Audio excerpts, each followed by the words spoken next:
জয় কিংবা হার সবই খেলার অংশ, তবে জয়ের চেষ্টা থাকা চাই। শেষ বল পর্যন্ত জয়ের জন্য লড়াই করা চাই। পাঞ্জাব কিংসের বিপক্ষে আইপিএল এর ম্যাচে সেটাই দেখালো গুজরাট টাইটান্স। পাঞ্জাব কিংস তাদের নতুন অধিনায়ক শ্রেয়াস আয়ারের অসাধারণ ব্যাটিং এবং পেসার আর্শদীপ সিং এর দুর্দান্ত বোলিং এর জোরে আইপিএল 2025-এর একটি রোমাঞ্চকর ম্যাচে গুজরাট টাইটান্সকে 11 রানে পরাজিত করেছে। মঙ্গলবার নরেন্দ্র মোদী স্টেডিয়ামে অনুষ্ঠিত এই ম্যাচে পাঞ্জাব কিংস তাদের প্রথম জয় দিয়ে অভিযান শুরু করলো। এই উচ্চ স্কোরিং ম্যাচে দুই দল মিলে 450-এর বেশি রান তুললেও শেষ পর্যন্ত পাঞ্জাবের বোলাররা স্নায়ু ধরে রেখে জয় ছিনিয়ে নিয়েছেন। প্রথমে ব্যাট করে পাঞ্জাব কিংস 243 রানের বিশাল স্কোর করে। এই স্কোর তাড়া করতে নেমে গুজরাট টাইটান্স শেষ পর্যন্ত 20 ওভারে 5 উইকেট হারিয়ে 232 রানে থামল। শ্রেয়াস আয়ারের নেতৃত্বে পাঞ্জাবের ব্যাটিং এবং আর্শদীপ সিং এর শেষ ওভারের দাপট এই জয়ের মূল চাবিকাঠি। পাঞ্জাব কিংসের অধিনায়ক শ্রেয়াস আয়ার এই ম্যাচে নিজের ব্যাট দিয়ে দলকে নেতৃত্ব দিয়েছেন। তিনি 42 বলে অপরাজিত 97 রানের একটি ঝোড়ো ইনিংস খেলেন, যেখানে ছিল 9টি ছক্কা এবং 5টি চার। তার এই ইনিংস পাঞ্জাবকে বিশাল স্কোরের দিকে নিয়ে যায়। শ্রেয়াস 17 রান থেকে মাত্র 3 রান দূরে থাকলেও শেষ ওভারে শশাঙ্ক সিং এর বিস্ফোরক ব্যাটিং এর কারণে তিনি স্ট্রাইক পাননি। শশাঙ্ক সিংও 16 বলে 44 রানের একটি অপরাজিত ইনিংস খেলেন, যেখানে ছিল 6টি চার এবং 2টি ছক্কা।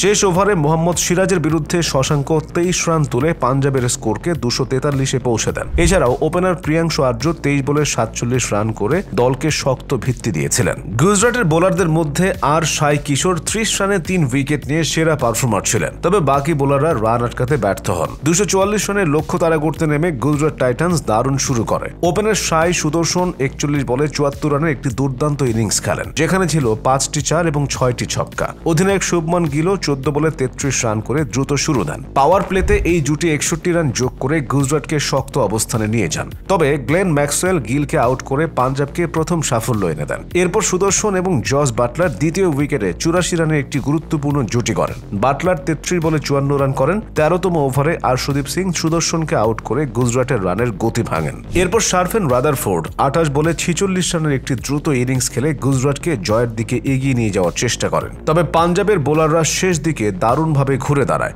ম্যাচের শেষ 24 বলে গুজরাটের প্রয়োজন ছিল 62 রান। এই সময়ে পাঞ্জাবের পেসার বিজয় কুমার ভাইশাখ 17তম ওভারে মাত্র 5 রান দিয়ে রাদারফোর্ড এবং বাটলারের মতো ফর্মে থাকা ব্যাটসম্যানদের থামিয়ে দেন। 18তম ওভারে মার্কো জনসন 12 রান দিয়ে বাটলারের গুরুত্বপূর্ণ উইকেটটি তুলে নেন। 19তম ওভারে ভাইশাখ 18 রান দিলেও শেষ ওভারে আর্শদীপ সিং এর হাতে বল তুলে দেওয়া হয়। শেষ ওভারে গুজরাটের প্রয়োজন ছিল 27। আর্শদীপ প্রথম বলেই রাহুল তেওয়াতিয়াকে রান আউট করে গুজরাটের আশা ভঙ্গ করেন। এরপর রাদারফোর্ডকে বোল্ড করে ম্যাচটি পাঞ্জাবের দিকে ঝুঁকিয়ে দেন। ওভারে মাত্র 15 রান দিয়ে তিনি দলের জয় নিশ্চিত করেন। আর্শদীপ এই ম্যাচে 4 ওভারে 36 রান দিয়ে 2 উইকেট নেন, যা এই উচ্চ স্কোরিং ম্যাচে অসাধারণ পারফরম্যান্স।